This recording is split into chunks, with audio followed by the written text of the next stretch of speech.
அடியே, அந்த 1 மணி நேரத்துல இருந்து இன்னமும் வாயில இருந்து ஒரு வார்த்தை கூட வரல. இப்படி அழுது அழுது ஆறு கொல்லன்னு ஏதாவது உருவானா கூட ஆச்சரியப்படுறதுக்கு இல்ல. ஏன் உனக்கு அப்போனா இந்த ஒரு மாசமும் நான் மட்டும் தானே உன்னை நினைச்சு நினைச்சு அழுதுட்டு இருந்திருக்கேன். நீ எந்த கஷ்டமும் இல்லாம ஜாலியா இருந்திருப்ப போல் இருக்கு. ஆமாண்டி, நீ பார்த்தல்ல, இந்த ஒரு மாசமும் நான் சந்தோஷத்துல ரெக்க கட்டி பறந்துட்டு இருந்தேன். பாத்தியா பாத்தியா? அடியே விடுடா, நான் போறேன். எங்கம்மா போற? அதே உனக்கு, நீதான் நான் இல்லைன்னா சந்தோஷமா இருக்கல. அடியே, நீ வேணும்னா கூட என்ன தப்பி தவறி கூட நினைக்க மறந்துடலாம். ஆனா உன்னை பார்க்காத இந்த ஒரு மாசமும் உன்னை நினைக்காத ஒரு நாள் கிடையாது தெரியுமா? ஐயோ, நம்பிட்டேன். அப்படி ஒரு நாள் விடாம நினைச்சு நினைச்சுதான் என்ன நீ பார்க்க ஓடி வந்திருந்த பாத்தியா? இப்ப கூடவும் நானா வரலனா எனக்கு என்னன்னு தானே இருந்திருப்ப. அப்படி இல்ல பட்டு, நான் தான் சொன்னேன்ல, வீட்டுல மொபைல் மாட்டிருக்கு, கொஞ்ச நாள் பேசாம இருக்கலான்னு. அப்புறம் அப்பாக்கு ஆக்சிடென்ட் ஆனது, கம்பெனியே பாக்குறதுன்னு இப்படியே போயிருச்சா, அதான் கொஞ்ச நாளுக்கு நீயும் டிஸ்டர்ப் இல்லாம இருக்கட்டுமேன்னு அப்படியே விட்டுட்டேன். இப்போ நல்லா தானே இருக்காங்க? நல்லா தாண்டி இருக்கேன், குத்துக்கல் மாதிரி முன்னாடி தானே உட்கார்ந்துருக்கேன். ஐயோ, நான் ஒண்ணு கேக்கல. ஆக்சிடென்ட் ஆச்சுன்னு சொன்னல, இப்ப பரவாயில்லையா? யாருக்குமா? உன் மாமாவுக்கா? அப்படி பார்த்தா கரெக்டா தானே சொல்றேன். எனக்கு அப்பானா உனக்கு மாமா தானமா? அதெல்லாம் இப்போ இல்ல. வேற இப்போ? சரி சரி, அதுக்கெல்லாம் தான் இன்னும் 4 இருக்குல்ல, பொறுமையா பாத்துக்கலாம். கேட்ட கேள்விக்கு பதிலே இல்லையே. இப்போ நல்லா இருக்காங்களா? உன் ஃபியூச்சர் ஃபாதர் இன்லாம் நல்லா தான் இருக்காங்க. ஆனா அவர் பையனுக்கு தான் ஒண்ணு வழங்காம சுத்திட்டு இருக்கான். என்னாச்சு? அது விடு, பிசினஸ் டென்ஷன் நான் பாத்துக்கிறேன். இவ்வளோ நாளுக்கு பிறகு பாத்திருக்கோம், எங்கேயாவது போலாமா? உனக்கு ஒண்ணு தெரியுமா? இனி நான் உன்னை பார்க்க போறது பேச போறதெல்லாம் கிடையாது. புரியல. இனி நான் உன்னை பார்க்க போறது பேச போறதெல்லாம் எதுவும் கிடையாதுன்னு சொன்னேன். இப்போ நான் உன்னை பார்க்க வந்தது கூட நீ நல்லா தானே இருக்க, உனக்கு எந்த பிரச்சனையும் இல்லைன்னு தெரிஞ்சுக்கதான். இந்த ஒரு மாசமா உன்னை கான்டாக்ட் பண்ண முடியாம ரொம்ப கஷ்டப்பட்டுட்டேனா, அதனால என்னால வேற எதுலையுமே கான்சென்ட்ரேட் பண்ண முடியல. இன்னைக்கு கூட காலேஜ்ல ஸ்டாஃப் கிட்ட எல்லாம் அவ்வளோ திட்டு வாங்கினேன். எது திட்டினாங்களா? எதுக்கு? யார் இது? இரு, தப்பு என் மேல இருந்தா யாரா இருந்தாலும் திட்டதான் செய்வாங்க. அதான் சொன்னேன்ல, உனக்கு என்னாச்சுன்னு தெரியாம உன்னை பார்க்க முடியாம மைண்ட் டென்ஷன் ஆகி அப்படியே சுத்திட்டு இருந்தேனா. சரி. அதனால எக்ஸாம் எல்லாம கூட ஒழுங்காவே பண்ணல. சத்யா, எதுக்கு நீ என்ன நினைச்சு இவ்வளோ டென்ஷன் ஆகணும்? நான் அப்படி எங்கடி ஓடிட போறேன்? இதெல்லாம் காரணமா வச்சாமா படிப்புல காட்டுறது? அது எனக்கு தெரியாதுல்ல. சரி, இனி இந்த மாதிரி எந்த கம்ப்ளைண்ட்டும் வராம பாத்துக்கேன. என்ன நினைச்செல்லாம் எந்த விதத்திலயும் நீ கவலைப்பட வேண்டாம். உன்னை விட்டெல்லாம் அப்படி எங்கேயும் போயிட மாட்டேன், புரியுதா? அப்புறம் அப்பவும் ஆக்சிடென்ட் ஆனனால நானும் இப்போ கொஞ்சம் டென்ஷன்ல இருக்கேன். ஏன்னா ஆபீஸ்க்கு போறனால முன்ன மாதிரி உன்னை பார்க்க வர முடியாது, பேச முடியாது. ஆனா இதெல்லாம் எதுவுமே பண்ணலனாலும் நான் எப்பவும் உன்னை நினைச்சிட்டு தான் இருப்பேன், புரியுதா? வரப்போற செமஸ்டர் எக்ஸாம் நல்லா பண்ணணும், புரியுதா? புரியுது. நானும் இனி உன்னை தேடி இப்படி பார்க்க எல்லாம் வரமாட்டேன். சரி, நீ பார்க்க வரலன்னா என்ன? நான் இப்போலாம் ஃப்ரீயா இருக்கணும், நான் வந்து உன்னை பார்த்துட்டு வரேன். ஒன்னும் வேண்டாம், நீ நல்லா தானே இருக்கணும் தெரிஞ்சுக்கணும்னு நினைச்சேன், தெரிஞ்சுக்கிட்டேன். அட சரிம்மா, மொபைல் மாட்டுச்சுல்ல, வீட்டுல உன்னை ஏதாவது கஷ்டப்படுத்துற மாதிரி நடந்துக்கிறாங்களா? எந்த பிரச்சனையும் இல்லல்ல உனக்கு? மத்தவங்களால இப்போதைக்கு எந்த பிரச்சனையும் இல்ல. பிரச்சனையே உன்னாலதான். என்னாலயா? நான் ஏன்டா இப்படி இருக்கேன்? முன்னாடி எல்லாமே உன்னை அவ்வளவா நான் கண்டுக்க மாட்டேன், நீதான் பின்னாடி சுத்திட்டு இருந்திருப்ப. ஆனா இப்போலாம் உன்னை விட அதிகமா நான் தான் உன்னை தேடுறேன், உன்னை பார்க்கணும்னு நினைக்கிறேன், பேசணும்னு நினைக்கிறேன். இப்ப கூட அதான் நீ நல்லா இருக்குன்னு தெரிஞ்சிட்டல, இனி உன்னை பார்க்க கூடாது பேசக்கூடாதுன்னு தான் முடிவெடுக்கணும்னு நினைக்கிறேன். ஆனா இந்த நேரம் இப்படியே ஓடாம நின்ற கூடாதான் இருக்கு. ஆனா இப்போ நான் இங்க இருந்து கிளம்பிட்டா இனி பாக்குறதுக்கோ பேசுறதுக்கோ வாய்ப்பு கிடைக்குமான்னு தெரியல. நான் ஏன் இப்படி மாறிட்டேன்னு தெரியலடா எனக்கு. ஆனாலும் பட்டு,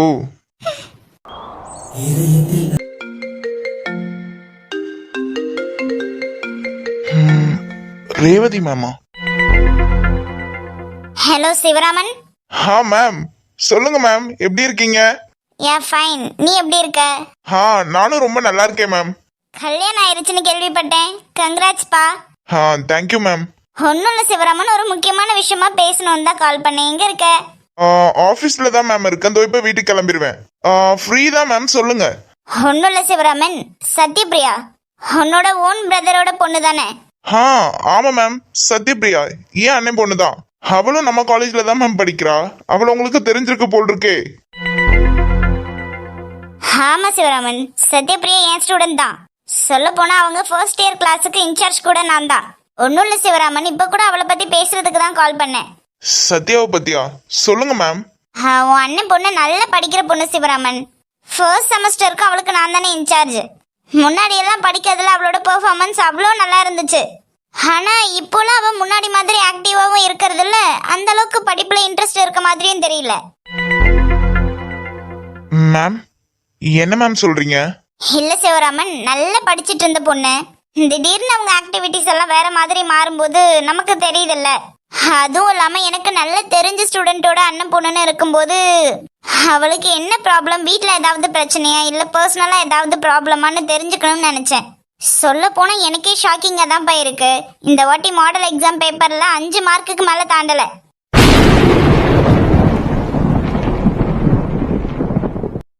இந்த அளவுக்கெல்லாம் மோசமா அவ படிக்க மாட்டாளே மேம். அதுதான்ப்பா நானும் கேட்குறேன்.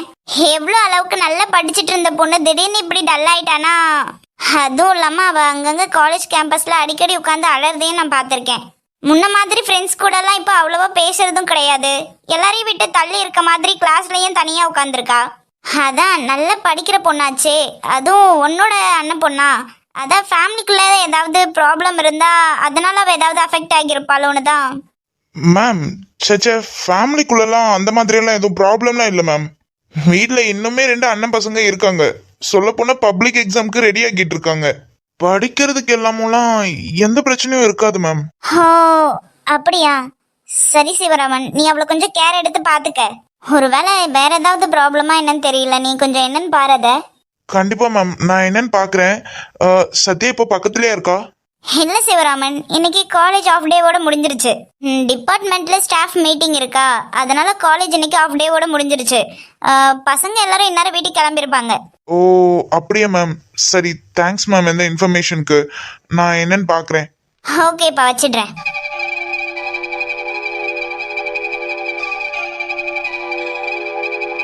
என்னாச்சு இவளுக்கு? வீட்லயுமே ஆள் கொஞ்ச நாளுக்கு சரியில்லாத மாதிரி தான் இருந்தா. என்ன பிரச்சனையா இருக்கும்?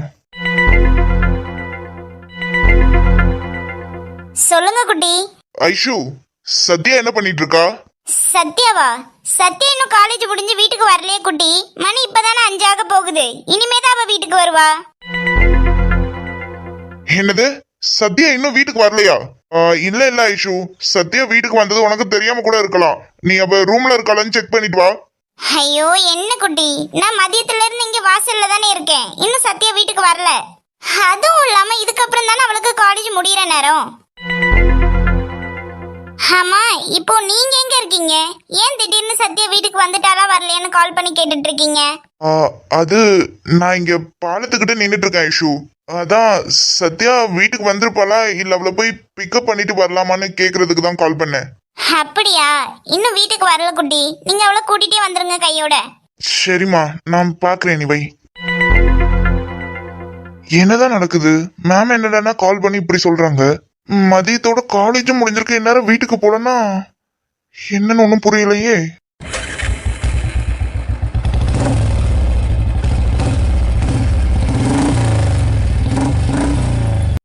மணி வேற 5 போகுது. இப்போ இவ வந்தா தானே வீட்டுக்கு போறதுக்கு டைம் சரியா இருக்கும். இல்லைன்னா வாசல்லே நிக்க வச்சு 1008 கேள்வி கேட்பாங்க. யாரு? ஹாய் மச்சான்.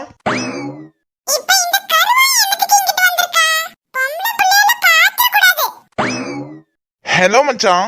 மச்சானா? என்னது இது லூசு மாதிரி வளருது? கண்ணுக்கு இன்னும் எதுவும் கெட்டு போச்சா? ஹலோ பாண்டா மச்சான், எப்படிடா இருக்கு?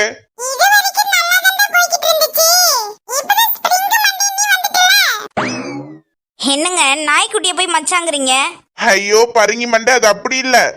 இது பரங்கி மண்டையா? அத இந்த வெங்காயத்தாள் மண்டையை சொல்றான் பாரு. எக்ஸ்கியூஸ் மீ, ஏதாவது சொன்னீங்களா? சே இல்லைங்க. நீங்க பேசுறத பார்க்கும்போது வாயில நல்லாதாங்க வருது. ஆனா வாய் திறந்து எதுவும் பேசிடக்கூடாதுன்னு பாக்குறேன். இல்லங்க, பொதுவாவே பொண்ணுங்க நீங்களா நாய்க்குட்டி அண்ணன் தம்பி மாதிரி தானே பழகுவீங்க. அதான் அவனை மச்சான்னு கூப்பிட்டேன்.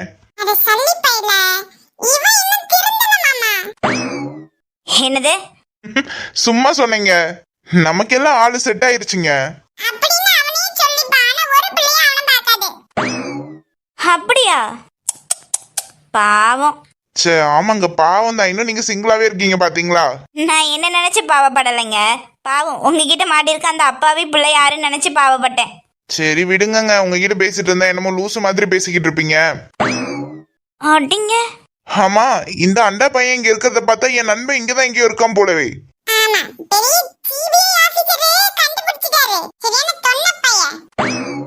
ஆமா, நீங்க ஏங்க லூசு மாதிரி சிரிச்சுட்டே இருக்கீங்க?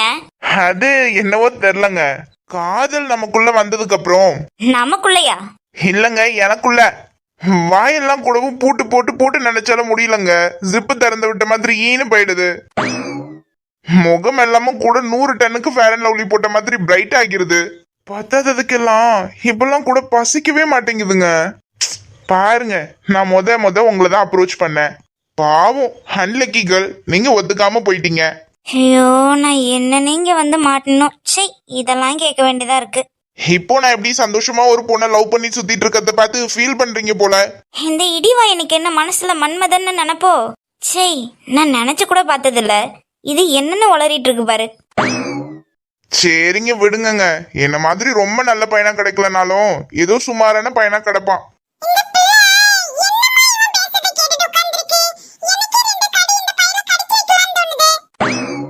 ஷபா, வேலை வெட்டி இல்லையா? அது வந்துங்க, ஐயோ யாரோ 2 பேரும் செம்மையா சில்லறை வாங்கிட்டாங்கங்க. ஐயா, யோ லூசு, 2 பேரும் கீழே விழுந்துட்டு இருக்காங்க, இங்க சிரிச்சிட்டு இருக்க. போய் தூக்கி விடுவியா? ஐயோ அம்மா ஐயோ.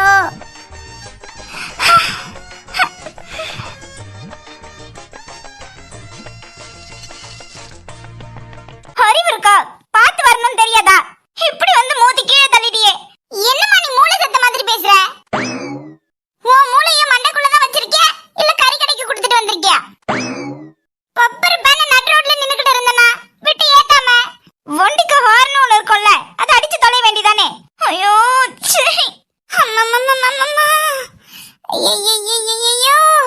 ஐயோ, எக்ஸ்கியூஸ் மீ.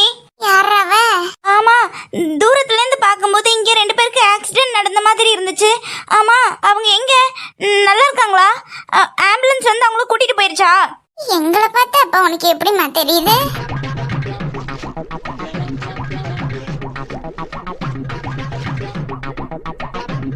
ஐயோ என்னங்க, நான் எவ்வளவு சீரியஸா கேட்டுட்டு இருக்கேன், நீங்க எப்படி என்ன மூஞ்ச பாத்துட்டு இருக்கீங்க? ஆமா, நீங்க 2 பேரும் இப்படி நடு ரோட்ல உட்காந்து என்ன பண்ணிட்டு இருக்கீங்க? நாங்களாமா? நாங்க குடும்பத்தோட பிக்னிக் வந்திருக்கோம்மா. பார்த்த தெரியல, ரொம்ப சந்தோஷமா என்ஜாய் பண்ணிக்கிட்டு இருக்கோம் நடு ரோட்ல உழுந்து வாரி. ஓ மை காட் கேர்ள்ஸ், ஐயோ என் நெஞ்சு படன்னு வருதே. யார் இவன்? சிவாஜி கணேசனுக்கு சித்தப்பா பையன் மாதிரி நடிக்கிறான். நாங்களே அடிபட்டு அல்லோல பட்டுக்கிட்டு இருக்கோம், இதுல இவன் வேற. ஐயோ, பொம்பளை பிள்ளைங்களுக்கு ஒண்ணுன்னா என் நெஞ்சு துடிக்கும், கண்ணு வெடிக்கும். கண்ணு வெடிக்குமா? ஆமா. சி, ஆர்மெண்டல். ஐயோ, சத்தியமா பொம்பளை பிள்ளைங்களுக்கு ஒண்ணுன்னா என் நெஞ்சு துடிக்கும், கண்ணு வெடிக்கும், நரம்பெல்லாம் அப்படியே படன்னு. ஐயோ, ஒன்னும் ஆகிறதுக்கு முன்னாடி இப்படி ஓன ஒப்பாரி வைக்கிறானே. பறங்க மாட்ட, இப்படி பிள்ளைங்கள தூக்கி விடாம நீ பாட்டுக்கு நின்னு வேடிக்கை பார்த்துட்டு இருக்க. அதானே, அப்படி சொல்லு ராஜா. என்ன? பிள்ளைங்க விழுந்து கிடக்காங்க, அவங்கள தூக்கி விடாம நீ பாட்டுக்கு நின்னு வேடிக்கை பார்த்துக்கிட்டு இருக்க. ஐயா, பைத்தியம். பைத்தியமா? ஆக்சிடென்ட் ஆனவங்கள தூக்கி விடலாம், அவங்க 2 பேரும் பிக்னிக் வந்திருக்காங்க, அவங்க என்னமோ என்ஜாய் பண்ணிட்டு போட்டோம், எதுக்கு அவங்கள டிஸ்டர்ப் பண்ணிக்கிட்டு?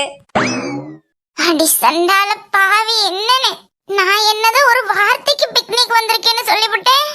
இப்படி விழுந்து வாரி உட்கார்ந்து இருக்கிறது இவ கண்ணுக்கு தெரியாமையா இருக்கு. பிக்னிக்கா? ஆமா. நிஜமாவா? ஐயா ஆமா, அவங்க 2 பேரும் எங்க என்ஜாய் பண்ணிட்டு போட்டோம், நாம போலாம். இதுங்க 2 நல்ல புத்தி சுவாசத்தோட தான் இருக்கா இல்ல மண்டையில எதுவும் கிராக்கா? என்னது கிறுக்கு பிடிச்ச மாதிரியே பேசுதோ. கீழே விழுந்து எந்திரிக்க முடியாம அல்லாடிக்கிட்டு இருக்கோம். ரெண்டும் மாத்தி மாத்தி டைலாக் விடுதுங்களே தவிர ஒரு அழைச்சு கையை பிடிச்சு தூக்கி விடுதா பாரு. இப்பதான் பார்க்க மனசுக்கு குளு குளு குளுன்னு இருக்கு. ஏண்டி அம்மா, உனக்கு மனசாட்சி இருக்கா? ஆமாங்க, நீங்க ஏன் இந்த ஸ்பாட்டை சூஸ் பண்ணீங்க? இதுல வண்டி எல்லாம் நிறைய போகும் தெரியுமா? யோ போயா. போயாவா? எங்க ரெண்டு பேரை பார்த்தா உங்க ரெண்டு பேருக்கு கிண்டலா இருக்குல்ல? கீழே விழுந்து எழுந்திரிக்க முடியாம துடிச்சுக்கிட்டு இருக்கோம். ஒரு கையை கொடுத்து தூக்கி விடலனாலும் பரவாயில்ல. அவன் என்னடானா ஓன்னு ஒப்பாரி வைக்கிறான். நீ என்னடானா எங்களை கிண்டல் பண்ணிட்டு இருக்க. அச்சச்சோ பாவம், நான் கூட நீங்க சொன்னதை உண்மையில நம்பிட்டேன்க்கா. நம்புவமா நம்புவ. ஆமாங்க, இந்த வண்டி யாருது? யாருத்துக்கு இவ்வளவு ஹைட்ல பார்க் பண்ணிருக்கா?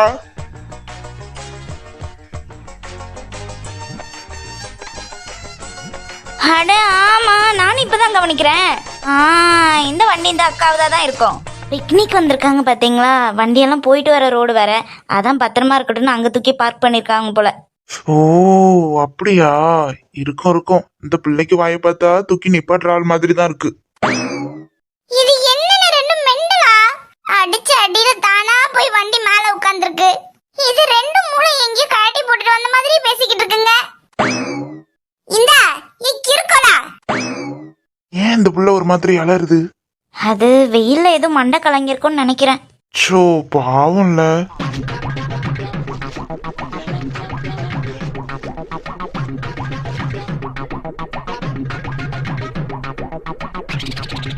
மெகா ஹாஸ்பிட்டல் வேணும்னா போலாமா? பரவாயில்லையா?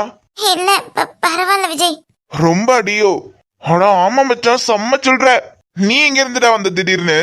மச்சான் என்னடா கேள்வி இது? ஒரு வாலிப பையன். 4 இடம் போக செய்வேன் வர செய்வேன். அதுதான் கேக்குறேன். அது எப்படி கரெக்டா பொண்ணுங்களுக்கு ஏதாவது ஒண்ணுனா மட்டும் கரெக்டா வந்து நிக்கிற? அது என்னமோ தெரியல மச்சான். இந்த மாதிரி விஷயம் நான் மட்டும் இங்கிட்டு போ அங்கிட்டு போன்னு மேல இருந்து என் சிறுமுளைக்கு யாரும் சிக்னல் அனுப்புற மாதிரியே இருக்கு. இவன் ஒருத்தன். ஆமா, நீ ஆபீஸ்ல தானே இருந்த? நீ எப்படி வெளியே வந்த?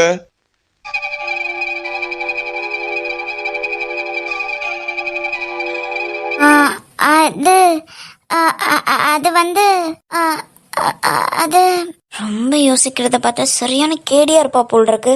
இது இவங்க ஆபீஸ்ல வச்சு பேசும்போதே தெரிஞ்சது. சை. அது ஒன்றும் இல்லை விஜய். நீ அவசரமா ஆஃபீஸ் விட்டு வெளியே ஓடுறத பார்த்தேனா, அதான் என்னவோ ஏதோ தெரியலேன்னு பின்னாடியே வந்தேன். கொஞ்சம் தூரத்துக்கு அப்புறம் வந்து பார்த்தா ஆளை காணோம். அதான் நீ எங்க இருக்கன்னு பார்த்துட்டு இருந்தேன், என்னாச்சுன்னு தெரியாம. அப்படி இருக்கும்போது தான் இப்படி ஆகிருச்சு. சரி ஓய், ரொம்ப டைம் ஆயிடுச்சுல, நான் கார்ல வந்து டிராப் பண்றேன்னு. வேண்டாம். ஹே, டைம் ஆகிருச்சுடி. இனி நீ பஸ் பிடிச்செல்லாம் வீட்டுக்கு போகணும்னா ரொம்ப டைம் ஆகும். ஊருக்குள்ள எல்லாமும் வரல, உங்க ஊர் பஸ் ஸ்டாப்ல விடுறேன், நீ அதுக்கப்புறம் போயிடு. வேண்டாம், நான் பஸ்ல போய்க்கிறேன். சரி, பார்த்து பத்திரம்.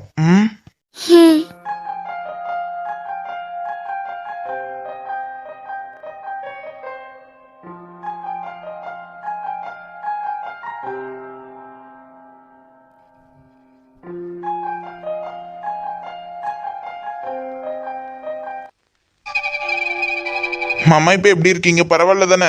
பரவாயில்ல ஆதி, முன்ன இருந்ததுக்கு இப்ப எவ்வளவோ பரவாயில்ல. என்ன இப்போதைக்கு தானா எழுந்து நடக்கதான் முடிய மாட்டேங்குது. ஆமாப்பா, நடக்கிறதுக்கு எல்லாம் இன்னும் கொஞ்ச நாள் ஆகும்னு டாக்டர் சொல்லியிருக்காங்க. ஓகே மாமா, இப்போதைக்கு நீங்க நல்லா ரெஸ்ட் எடுங்க, சீக்கிரம் சரியாகிடுவீங்க. அதே நேரத்துல வேற எதை பத்தியும் நினைச்செல்லாம் கவலைப்படாதீங்க. அதான் உங்களுக்கு பதிலா விஜய் கம்பெனிக்கு போயிட்டு இருக்கான்ல. ஆமா ஆதி, அந்த கவலை முன்ன அதிகமா இருந்தது. என்னடா நம்ம இப்படி ஹாஸ்பிட்டல் வந்து படுக்கையா படுத்துட்டோம், இனி என்னடா பண்ண போறோம்னு தெரியாம இருந்தேன். விஜய் இப்போ கொஞ்ச நாளா கம்பெனியை பொறுப்பா பாத்துக்கிறனால எனக்கு எந்த கவலையும் இல்லாம இருக்கு. அதெல்லாம் ஒன்றும் கவலைப்படாதீங்கப்பா. அண்ணன் இப்பெல்லாம் ஒரு நாள் கூட கம்பெனி போறதுக்கு தவறாம போயிட்டு இருக்காங்க. ஆமா மாமா, அப்புறம் ப்ராஜெக்ட் எல்லாமே கூட எடுத்து பண்றதா கேள்விப்பட்டேன். ப்ராஜெக்டா?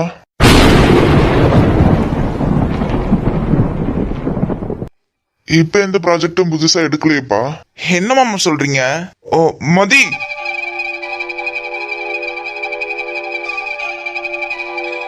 கொஞ்சம் பேசணும், வெளியே வர சொல்லு. என்ன விஜய்? அப்பா, அதெல்லாம் ஒண்ணும் இல்லப்பா, நீங்க நல்லா ரெஸ்ட் எடுங்க. நான் தான் சொன்னேன்லப்பா, நான் பாத்துக்கிறேன். நீங்க எதை பத்தியும் நினைச்சு கவலைப்பட வேண்டாம். நீங்க நல்லா ரெஸ்ட் எடுங்க, நான் உங்களை வந்து பாக்குறேன்.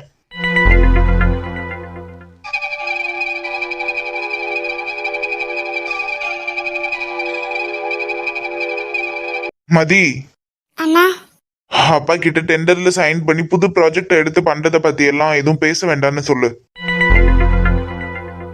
எதுக்கு மதி? எதுக்கு சொல்ல வேண்டாமா? சொல்ல வேண்டாம்னா சொல்ல வேண்டாம் மதி. அதுதான் மதி ஏன்னு கேக்குறேன். ஏன்னா அப்பாக்கு இந்த விஷயம் பத்தி எதுவும் தெரியாது. அப்பாக்கு நான் இந்த ப்ராஜெக்ட் எடுத்து பண்றதே தெரியாது. என்னது? அப்பவே நினைச்சேனா இந்த ப்ராஜெக்ட் எடுத்து பண்றதுல கம்பெனிக்கு எந்த யூஸுமே இல்லையே, இது எப்படி அங்கிள் எடுக்க ஒத்துக்கிட்டாருன்னு. இப்பதான் தெரியுது அங்கிளுக்கு இது எதுவுமே தெரியாதுன்னு. இதெல்லாம் எங்க போய் முடியும் தெரியுமா இப்ப இருக்க சுச்சுவேஷனுக்கு? என்ன மதி விளையாட்டா இருக்கா? ஐயோ என்னவா இருக்கும்னு தெரியலையே. எனக்கு தெரியும், நான் பாத்துக்கிறேன் மதி. ஆனா இதை பத்தி ஏதோ அப்பா கிட்ட மட்டும் பேச வேண்டாம்னு சொல்லு. இந்த ப்ராஜெக்ட் நல்லபடியா முடிச்சு கொடுக்கற வரைக்கும் அப்பாவை நான் கம்பெனி பக்கம் வர வைக்க போறதே கிடையாது. அது வரையில யாரும் அப்பா கிட்ட இந்த விஷயத்த ஓபன் அப் பண்ண வேண்டாம். ஏன் மதி? அப்படியெல்லாம் முடிச்சு கொடுக்க முடியும்னா இந்த டெண்டர்ல நாங்க இந்த ப்ராஜெக்ட் எடுத்திருக்க மாட்டோமா? அதை ஃபர்ஸ்ட் டைம் எங்க டேபிளுக்கு வந்தப்போவே தான் அதை வேண்டான்னு நாங்க ஒதுக்கி வச்சுட்டோம். அதுக்கப்புறம் அந்த ப்ராஜெக்டை யார் எடுத்து பண்றான்னு கூட நாங்க கண்டுக்கல. கொஞ்ச நாளுக்கு அப்புறம் தான் தெரியுது விஸ்வநாதன் குரூப்ஸ் ஆஃப் கம்பெனி அதை எடுத்து பண்ணுதுன்னு. அப்பவே நானும் அப்பாவும் பேசிக்கிட்டு வந்தான் அங்கிள் எதனால இந்த ப்ராஜெக்ட் எடுக்க ஒத்துக்கிட்டாருன்னு. இந்த விஷயம் தெரிஞ்சப்போவே அங்கிள் கிட்ட பேசலாம் தான் இருந்தோம். சரி சீனியர் மனுஷன் அவருக்கு தெரியாம எதுவும் பண்ண மாட்டாருன்னு நாம ஏன் போய் சொல்லணும்னு தான் நாங்க விட்டுட்டோம். ஆனா இப்பதான் தெரியுது அங்கிளுக்கு எதுவுமே தெரியாம தான் இதெல்லாம் நடந்திருக்குன்னு. நான் தான் சொல்றேன்ல, பேச வேண்டாம், நான் பாத்துக்கிறேன். என்ன மதி பேசிட்டு போறோம் அண்ணன்? கிறுக்கனாக்கிட்டு இருக்கானா அவன்? ஆதி அதான் அண்ணன் சொல்றாங்கல்ல, அவங்க பாத்துப்பாங்க, விடுங்களேன். ஹேய், உனக்காவது புரியுதா இல்லையாடி? உன் அண்ணனுக்கு மாதிரி உனக்கும் என்ன மரமண்டையா? அது அவ்வளோ ஈஸி இல்லடி.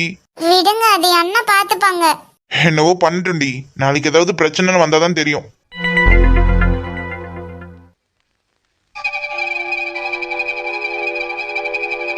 நெல்லு சித்தப்பா குட்டி என்ன? குட்டி எதுவா இருந்தாலும் கொஞ்சம் பொறுமையா கேளுங்க குட்டி. எங்க போயிட்டு வர? சித்தப்பா உன்னதான் கேக்குறேன், எங்க போயிட்டு வர? சித்தப்பா என்னாச்சு சித்தப்பா உனக்கு? காலேஜ் தான் போயிட்டு வரேன். ஓ, காலேஜ் தான் போயிட்டு வரியாமா? வழக்கத்தை விட இன்னைக்கு ரொம்ப லேட்டா வந்திருக்கியே, ஏன்? அது சித்தப்பா அது வந்து இல்ல, எப்பவும் காலேஜ் 4:30 மணிக்கு முடிஞ்சா 5:10 வீட்டுக்கு வந்துடலாம். மணி இப்ப 6:10 ஆகுது, ஏன்? அது சித்தப்பா அது வந்து காலேஜ்ல இன்னைக்கு ஸ்பெஷல் கிளாஸ் சித்தப்பா. அதான் லேட் ஆகிருச்சு. ஸ்பெஷல் கிளாஸா? ஆமா சித்தப்பா. ஓ, அதான் லேட் இல்ல? ஆமா சித்தப்பா. சரிம்மா, காலேஜ் ஸ்பெஷல் கிளாஸ் இருக்கனால நீ லேட்டா வந்திருக்க. நீ என்ன பண்ண முடியும் இல்ல? ஆனா உங்க மேம் ரேவதி எனக்கு கால் பண்ணியிருந்தாங்க.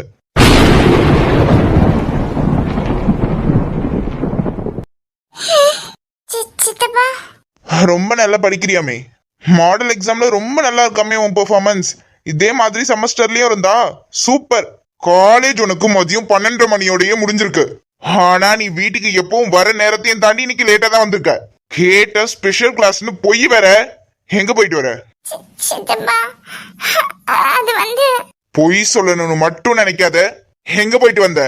சித்தப்பா எங்க போயிட்டு வந்தன்னு கேட்டேன். காலேஜ் தான் சித்தப்பா. ஐயோ அண்ணே, ஐயோ குட்டி அடிக்க வேணாம்னு சொல்லுங்க. அண்ணே,